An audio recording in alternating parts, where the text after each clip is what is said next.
Ahora, bueno, buenos días a todos. Yo soy Neuskili, soy reumatóloga y trabajo en el Hospital Vinalopó de Elche. En los próximos minutos abordaremos el tema de la gota. Es una enfermedad muy común en las consultas tanto de reumatología como de atención primaria, y si bien puede parecer una patología sencilla, es cierto que con el paso de los años el mejor conocimiento en la fisiopatología de la enfermedad, incluso aparición de nuevos tratamientos, es más fácil controlarla, pero a su vez tenemos que tener en cuenta muchas cosas que habitualmente o no es infrecuente que pasen desapercibidas. Bien, empezamos. ¿Qué es la gota? Para entender bien cómo vamos a orientar el tratamiento tenemos que saber qué estamos tratando. La gota es la enfermedad producida por el depósito de cristales de urato monosódico. Este depósito se va a producir en condiciones de hiperuricemia mantenida, pero tenemos que saber que la hiperuricemia por sí sola no es sinónimo de gota. Es una condición fundamental e imprescindible para que la gota aparezca, pero la hiperuricemia asintomática existe y no siempre significa que haya gota detrás. El depósito se va a dar sobre todo en articulaciones y en tejidos periarticulares, pero es cierto que existe evidencia de depósitos a nivel renal, a nivel vascular e incluso en algunas otras localizaciones como válvulas cardíacas. La gota se ha considerado clásicamente una enfermedad crónica, y es verdad que por definición es un proceso crónico, pero es probablemente de las pocas enfermedades reumáticas que, si establecemos un tratamiento correcto, de intensidad adecuada y durante el tiempo que tiene que llevar el paciente el tratamiento, podemos curarla, ya que el depósito es reversible cuando instauramos el tratamiento adecuado. La gota es la forma de artritis más frecuente en el mundo occidental sobre todo, pero también existen datos en países en vías de desarrollo que esta prevalencia está aumentando. Algunas prevalencias en países europeos las podéis ver aquí. En España no teníamos datos fidedignos de prevalencia de la gota hasta el año 2016, en que el estudio EPISER incluyó esta enfermedad en el estudio y sitúa la prevalencia de gota en España en un 2,4% de la población. Además de ser la forma de artritis más frecuente, en los últimos años se ha visto que la gota ha provocado un aumento en el consumo de recursos sanitarios en forma de hospitalizaciones y visitas a urgencias, y además un aumento en los costes indirectos en forma de absentismo laboral e incapacidades temporales. A modo de ejemplo de estos dos aspectos, pues les comentaré que hay un estudio publicado en el 2017 realizado en Canadá.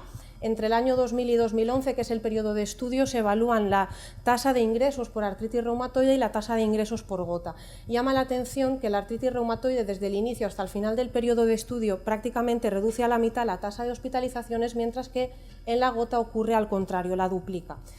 Probablemente esto es fruto de estrategias de mejor control, fármacos nuevos en artritis reumatoide, y la gota, quizá por falta de interés, no ha conseguido mejorar, sino que además ha empeorado las tasas de hospitalización. Y este también es un estudio realizado en Suecia, en el que se comparan sujetos con gota con su población de referencia, y los pacientes con gota tienen una mayor tasa de absentismo laboral en forma de días perdidos al año que los pacientes que no tienen gota. Habitualmente se ha clasificado o se ha definido la gota como una enfermedad en la que había 4 fases: una fase de hiperuricemia asintomática, una fase de ataques, un periodo intercrítico y finalmente una gota tofácea. Lo que pasa es que esta clasificación en estos 4 estadios no incluye el depósito de cristales como piedra nuclear en la evolución de la gota, y es por eso que Dalvet y Stamp hace unos 3, 4, 5 años plantean esta evolución como para sustituir a la anterior, porque sí que incluye el depósito de los cristales como piedra fundamental en la evolución. Con lo cual tendríamos una fase de hiperuricemia sin depósitos, una fase de hiperuricemia con depósitos en las que el paciente puede estar perfectamente asintomático. Estos depósitos podrían ser visibles con técnicas de imagen, pero al paciente todavía no le han provocado ningún problema. Para pasar, si no tratamos aquí, a una tercera y cuarta fase en la que el paciente empieza a tener ataques, y ya la última fase en la que existe un tofo que va a producir daño articular, y que el daño articular desde luego ya no es reversible. Si lo es el tofo, los ataques agudos y los depósitos de cristales.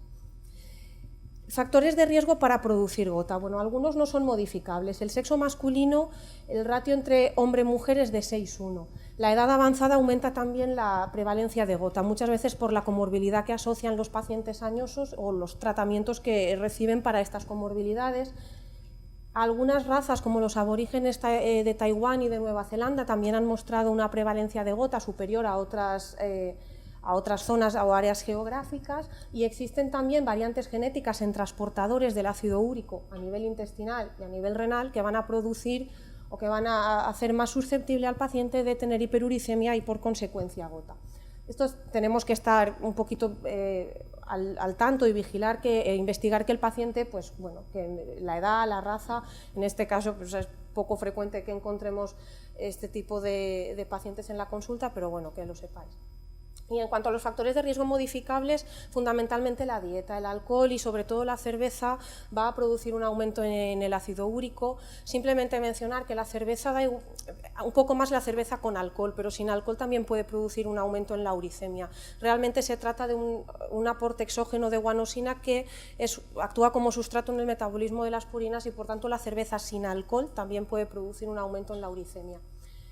Además, las dietas ricas en purinas de origen animal, como puedan ser la carne roja o los mariscos, también lo van a producir. No han demostrado relación directa con la uricemia las purinas de origen vegetal.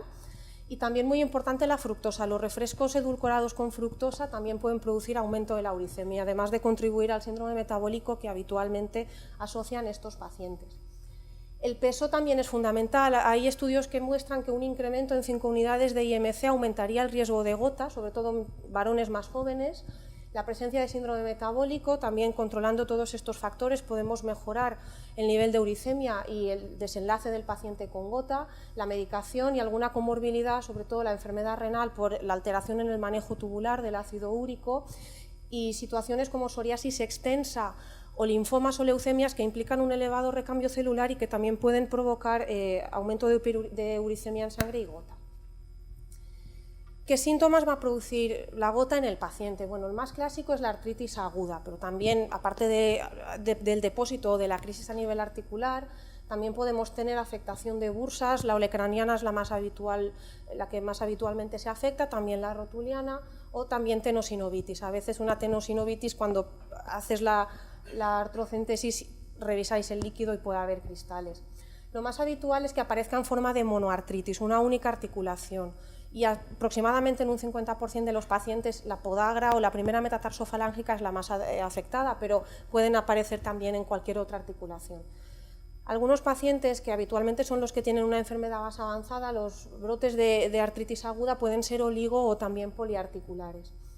Cuando aparecen articulaciones superficiales es cuando veremos la inflamación, ¿no? El eritema, el edema de partes blandas, la hipertermia local, y aparte de la primera metatarsofalágica, el tarso y la rodilla serían las dos articulaciones que más frecuentemente se inflaman en una crisis aguda de gota.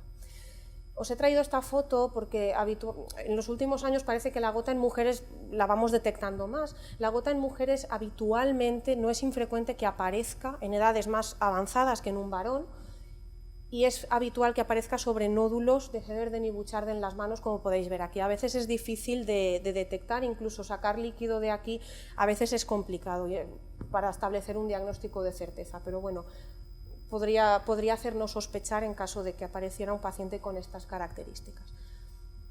Probablemente la clínica aguda la tenemos todos más en la cabeza. El paciente además va a consultar de forma rápida, bien a nivel ambulatorio, en caso que haya un acceso precoz a las consultas de reumatología para las artritis agudas, pero bueno, en urgencias también pueden aparecer estos pacientes muchas veces por el dolor tan intenso que presentan. Sin embargo, a nivel ambulatorio, ¿no? A nivel de consultas, muchas veces el paciente va a presentar o va a consultar por la presencia de tofos. Si veis esta foto aquí en el segundo dedo, hay unos tofos que se han resuelto tras instaurar el tratamiento adecuado. Los tofos son agregados macroscópicos de urato monosódico que están envueltos de una reacción granulomatosa. Habitualmente son indoloros, salvo que aparezcan en áreas de roce y al paciente le puedan producir dolor, y a veces cuando son muy grandes pueden fistulizar y salir contenido al exterior de forma espontánea. Esta foto me vino de cine porque él es un paciente que vino el lunes a consulta. Os digo que está mejor que cuando empezó el tratamiento, aunque todavía podéis ver los tofos que tiene en carpo, en interfalángicas distales, y esta destrucción articular que desde luego ya va a ser irreversible aunque consigamos disolver el tofo por la gota. Limitación articular, habitualmente los pacientes se dan cuenta cuando ya están mejor de la gota, cuando ya se han disuelto cristales, que se dan cuenta de que suben mejor las escaleras, de que manejan mejor los cubiertos o los movimientos finos con la mano. No es una clínica aguda, es una clínica que el paciente a veces incluso atribuye a la edad, que es normal, que pues claro, y luego cuando les tratas están mucho mejor. Aparece de forma muy lenta y se debe al depósito de cristales en cápsula articular, ligamentos y tendones. A veces hay una inflamación articular persistente, que es subclínica, que el paciente no va a referir prácticamente dolor y que a veces nosotros en la exploración tampoco vamos a palpar claramente una artritis, pero que con técnicas de imagen, como pueda ser la ecografía, podemos detectar que este aumento de partes blandas o del dedo que se ve a nivel clínico se corresponde efectivamente con que sigue habiendo enfermedad a ese nivel. Y desde luego el daño establecido, los culpables del daño establecido son los tofos, por lo tanto van a aparecer en gotas de larga evolución que no han sido bien tratadas. A veces las deformidades son tan graves que pueden remendar o recordarnos a una artritis reumatoide. El diagnóstico de certeza, sin duda, es ver cristales en el líquido sinovial. Lo que pasa es que esto a veces, pues según donde aparezca el paciente, si hay un reumatólogo disponible el mismo día o no, pues pueda ser más fácil o más difícil de conseguir. Es verdad que un diagnóstico clínico, pues aparece un paciente con una podagra, una artritis de tarso, que tiene un ácido úrico elevado, que a veces en el momento del ataque puede estar normal o incluso bajo, pero históricamente tiene uricemias elevadas, pues bueno, se puede aproximar bastante y muchas veces puede servir. Lo que pasa es que tenemos que saber que no es un diagnóstico definitivo y que esa crisis de artritis o esa artritis aguda pueda ser debida a otras entidades, como un pirofosfato o una artritis de otro origen. Las técnicas de imagen van a ayudar. Yo siempre suelo pedir radiografía de la articulación afectan, a veces no en el primer episodio, pero si ha habido varios sí, para detectar erosiones o daño articular que pueda, o a veces también se puede ver el tofo como un aumento de partes blandas. La ecografía desde luego va ganando mucho terreno en la consulta diaria, lo tienes a mano y es fácil ver si hay un tofo, si hay un signo del doble contorno y otras alteraciones ecográficas que a veces pueden servir para diagnosticar al paciente, sobre todo si viene ya fuera de una crisis aguda o de un ataque. El TAC de doble energía yo no lo tengo disponible en el hospital, desde luego, no sé si otros departamentos lo tendrán, pero permite ver depósitos y puede ser útil para ver los mismos en localizaciones atípicas. Y lo que también es muy importante es ver por qué el paciente tiene gotas. Si es un paciente que tiene otra patología asociada, enfermedad renal, psoriasis, habitualmente la tienen previa, pero bueno, está bien preguntar, o si puede ser debida a fármacos, sobre todo los diuréticos de asa y tiacida son los que más se asocian a la hiperuricemia y gota. El tratamiento, antes de instaurar un tratamiento tenemos que saber a dónde queremos llegar, qué queremos con ese paciente. En gota lo que queremos es curar la enfermedad, que eso es disolver los cristales. Para eso ¿cuándo empezamos el tratamiento? Bueno, el tratamiento ya prácticamente hay bastante consenso en que se debe empezar en el primer episodio, aunque todavía algún autor o algunas recomendaciones parece que esperan a un segundo ataque. Es muy importante, yo creo que esto más o menos se hace bastante bien, al menos en mi departamento primaria lo hacen siempre, no inician un tratamiento hipouricemiante ni lo modifican en un ataque agudo, pero es importante recordarlo. Un paciente que sospechamos gota, que en ese momento no lleva el fármaco, alopurinol o el fármaco que sea, no hay que empezar hasta por lo menos pasadas 2 semanas del ataque agudo, o desde luego hasta que se haya resuelto por completo. No queda claro qué hacer en estadios subclínicos de la enfermedad, ¿no? Ese depósito que no ha dado síntomas todavía, pues hoy en día no está claro qué hacer, aunque en los próximos años probablemente irán saliendo alguna recomendación al respecto, pero de momento la hiperuricemia asintomática no hay consenso en si tratarla o no. ¿Y cómo? Hay que hacer 2 cosas, reducir la uricemia para poder controlar la enfermedad y curarla definitivamente, y luego mientras estamos bajando la uricemia es muy importante tratarlos si aparecen y prevenirlos los ataques. Al paciente muchas veces lo que más le interesa es el ataque agudo, es lo que más dolor le produce y alguno te dice que le da igual cómo tenga el ácido úrico, lo que quiere es que no se le inflamen las articulaciones y desde luego tienen razón, con lo cual hay que hacer las 2 cosas, no hay que olvidar una para hacer la otra. La diana o el objetivo terapéutico en gota es de 6 miligramos decilitro y esto no es capricho, el ácido úrico cristaliza cuando en sangre está en 6,8 miligramos decilitro. Se suele redondear a 7, pero bueno, el punto de saturación es 6,8, con lo cual si bajamos a 6, el ácido úrico se puede ir deshaciendo de los depósitos que tiene y se va a ir eliminando, pero en casos de gota grave, gota tofácea o con depósitos extensos puede ser necesario llegar a 5 miligramos decilitro. Al paciente hay que abordarlo de forma completa, no vale solo con empezar a reducir la uricemia, sino que, como ya he dicho, prevenir el episodio agudo y apoyar todo este manejo farmacológico con medidas higiénico-dietéticas que hay que explicar al paciente y que debería o es fundamental que también vaya incluyendo en su vida diaria. En cuanto a las medidas higiénico-dietéticas, comentar que la alimentación es siempre lo que muchos pacientes siempre te preguntan por la cerveza, te preguntan por el tomate. Bueno, comentar el alcohol, el vino no parece que tenga relación con la hiperuricemia, por lo tanto, bueno, puede ser una manera de disminuir el consumo de cerveza, pero bueno, tómese una copita de vino en la comida, que respecto a la gota no va a pasar nada. Las purinas de origen animal sí aumentan la uricemia, y son causa conocida además de gota incidente, es decir, un aporte exógeno elevado en un breve periodo de tiempo puede desencadenar un ataque, y las bebidas con fructosa, como decía antes, también. Los refrescos light habitualmente no llevan fructosa, si no están edulcorados con fructosa pueden ser una alternativa también. Sí que han demostrado reducir la uricemia las proteínas de origen vegetal, ¿no? Champiñones, espinacas, legumbres, frutos secos, lácteos, café, y respecto a las frutas parece ser que la vitamina C también mejoraría o reduciría los niveles de uricemia, pero solo hay estudios realizados con cerezas, pero bueno.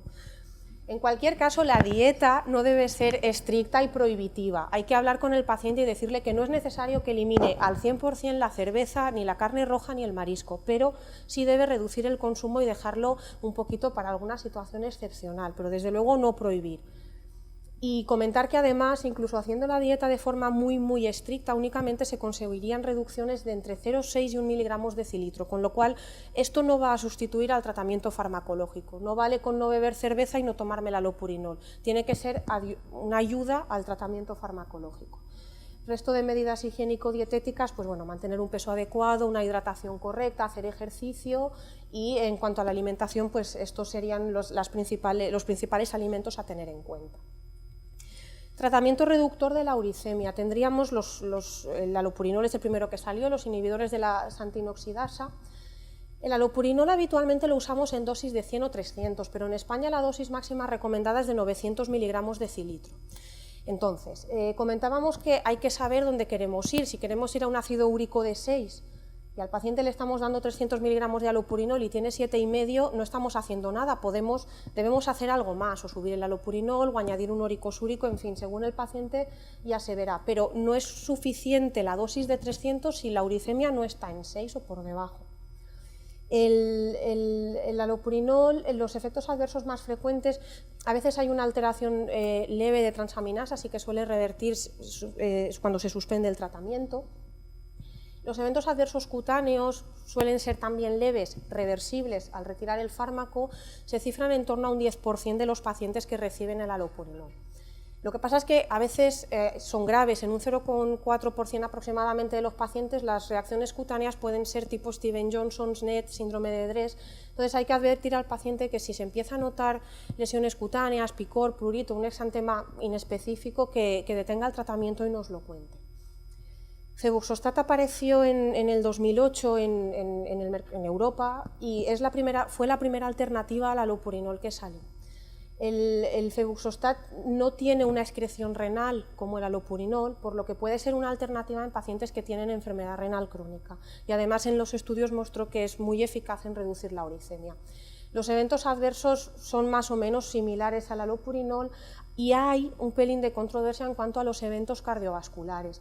Parecía ser que los pacientes con febuxostat tenían más eventos cardiovasculares, causa de muerte por estas situaciones cardiovasculares, pero luego un estudio que incluyó más de 6.000 pacientes, el KERS, que salió publicado hace un año o año y algo, mostró que sí, que efectivamente los pacientes con febuxostat tenían más muertes, pero en global no se consiguió ver la causa o el motivo claro por el que se producía, con lo cual a lo mejor un paciente con un evento previo con muchísimo riesgo cardiovascular no sería la alternativa mejor, pero bueno, todo sería planteable y discutible en función de cada paciente.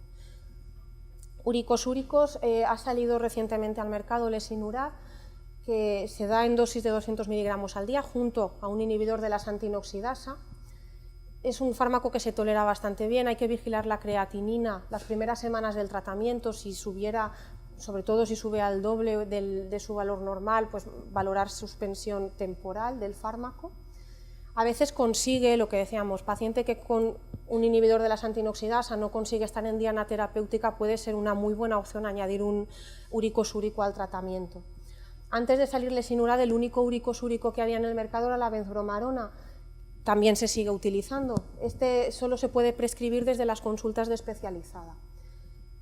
Y es verdad que los pacientes hay que advertirles que beban mucha agua durante el tratamiento y monitorizar las enzimas hepáticas también a las primeras semanas de iniciado. Casos más graves pueden requerir la administración de uricasas externas, que son intravenosas y que ya habitualmente se dan en gotas que no responden al resto de tratamientos. Y en este sentido os he querido traer, que iremos así por trocitos a medida que abordamos el tratamiento, las guías EULAR, las guías europeas en el manejo de gota del 2016. Aquí sí que dice que el paciente debe recibir tratamiento desde la primera presentación de la enfermedad. Primer ataque, empezamos tratamiento. En principio los pacientes deben monitorizarse para saber que están en diana terapéutica, es decir, por debajo de 6 miligramos o conseguir 5 en pacientes con gota grave. Hay que subir lentamente, iniciar con poca dosis y ir subiendo lentamente. Las dosis de hipouricemiantes parece ser que se toleran mejor y que dan menos efectos adversos.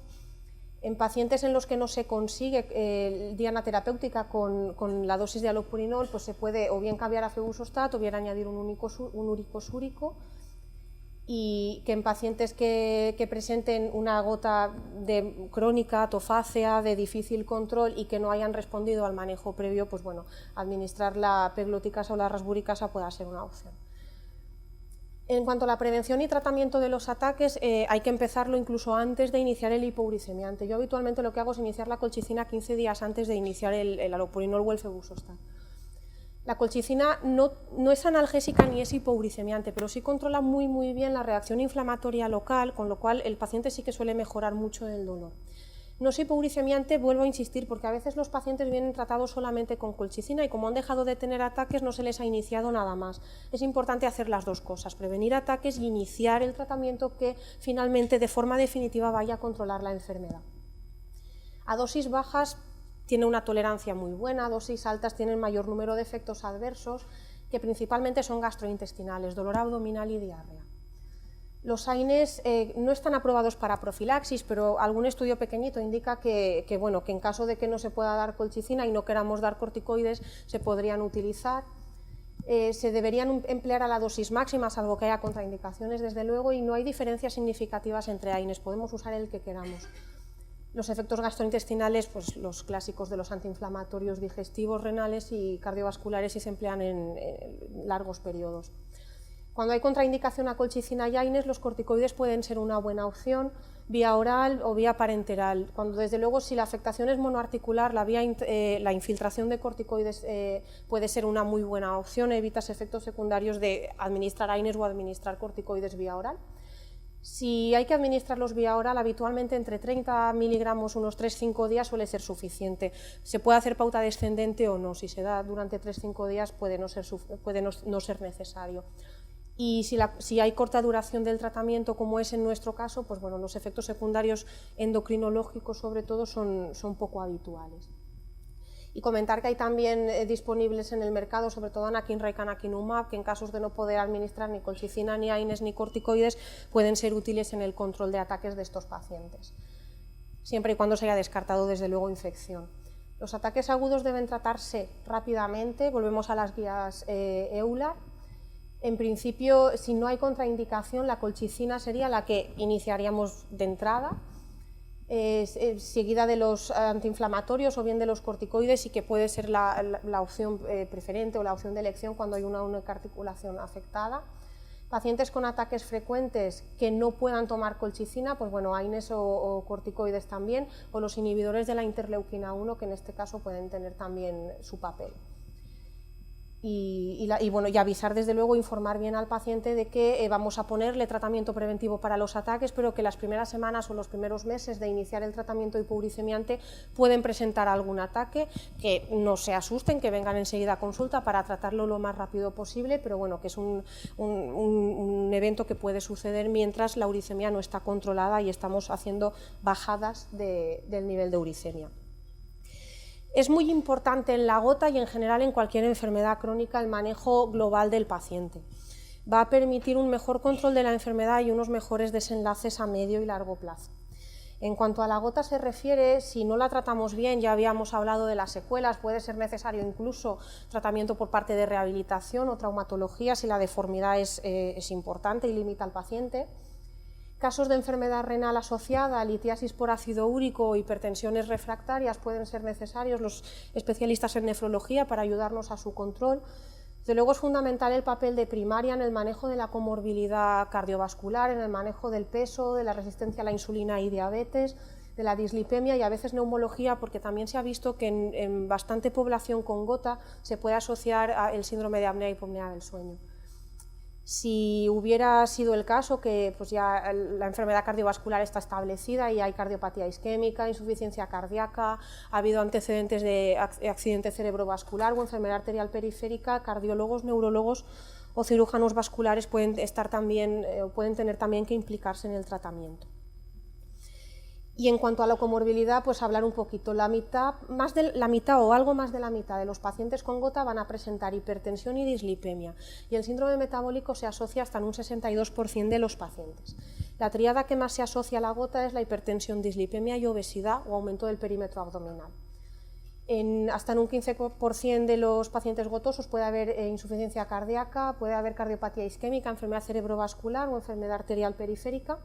Comentar también que la disfunción de la xantinoxidasa, que aparece en los pacientes con gota, activa el sistema renina-angiotensina-aldosterona, pudiendo dar lugar a una hipertensión de más difícil control.